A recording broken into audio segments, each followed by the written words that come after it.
What's up, everybody? This is Lord PeteyTV here to tell you what mythic pluses we have to deal with this week and how we can confront them. So these are the affixes we're going to be working with. It's going to be Tyrannical, Volcanic, and Sanguine.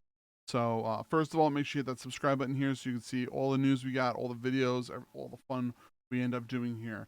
So thank you so much. Now, as we always do, the first thing we talk about is what these affixes are going to mean to us. So Tyrannical means bosses are going to have more health and going to deal more damage. Volcanic, which means you're going to get the little rumble underneath the ground, and it's going to pop you up in the air if you get hit. And then the next thing you got is the Sanguine, which means when the mobs die, some ginormous pool of blood is going to spawn out underneath them.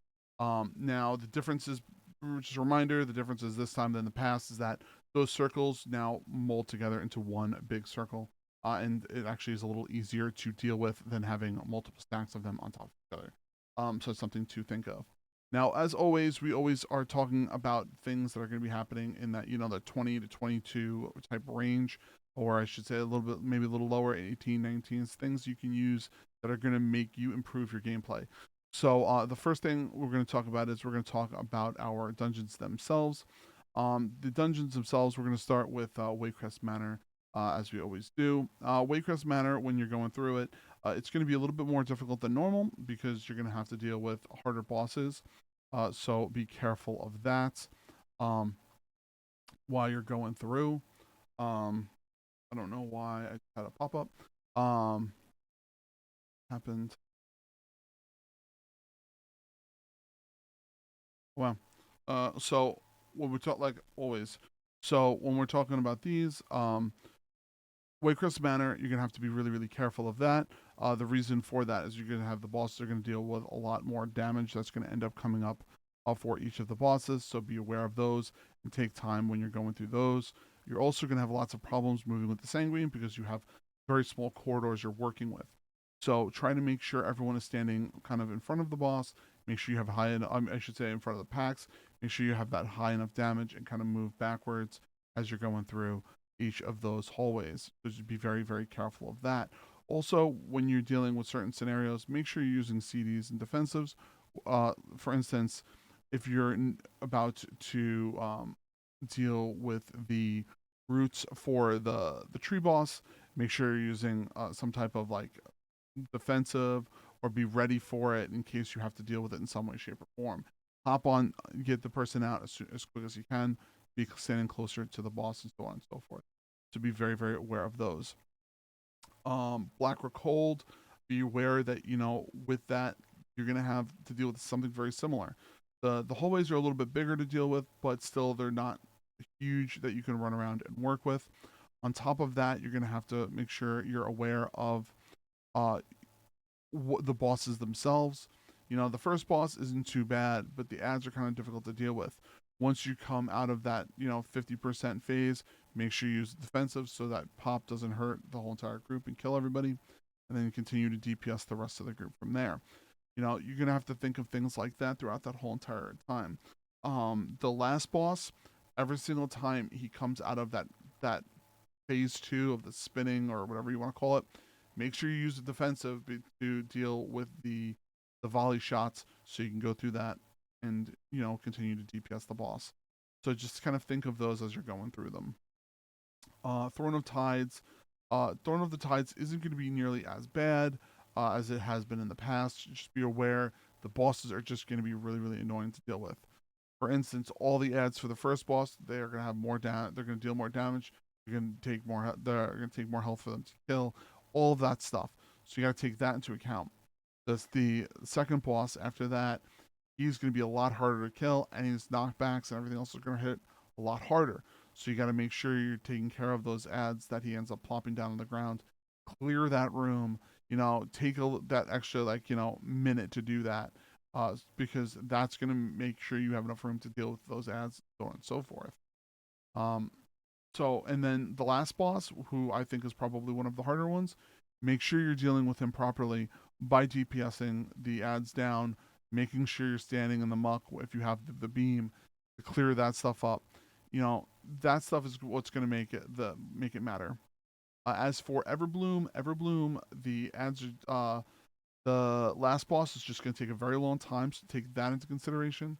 The second to last boss, the guy that's like the Kiltoran mage dude, he is going to be a lot harder, so be aware of those bursts when they're going around the room.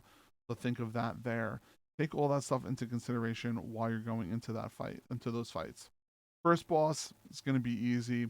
Second one, make sure you're bursting as hard as you can on those the bosses, burning one, then the other, and then the last. So, just to take those into thought. Um, Dark Heart Thicket. Be aware that Dark Heart Thicket is going to be a little bit harder to deal with. The Oak boss is going to be really, really hard to kind of work with. The Archmage or whatever, Archbishop, or I don't remember the exact name off the top of my head. He's going to deal a lot of damage. Be aware of those. Be aware of where you're popping Sanguine down, because you might not have much room to work with because those corridors are small. But at the same time, be careful of how you end up going through that.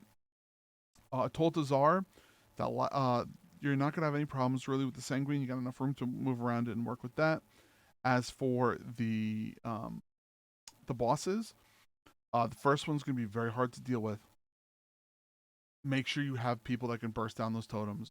Take down the totems, kill them together, move on to the next.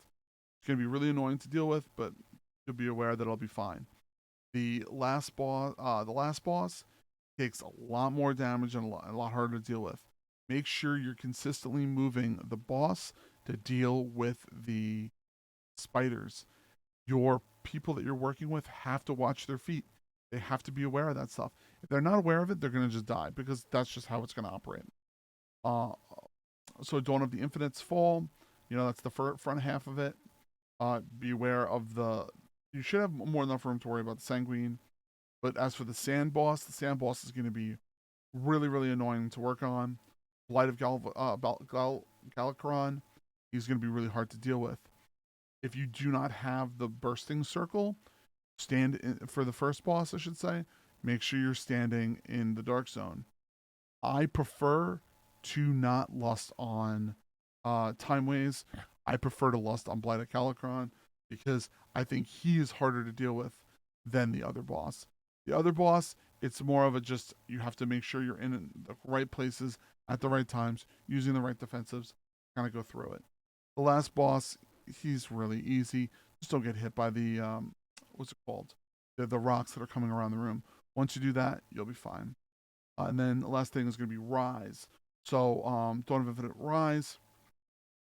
The first boss, he's just long and hard to deal with. I prefer to lust on the first boss.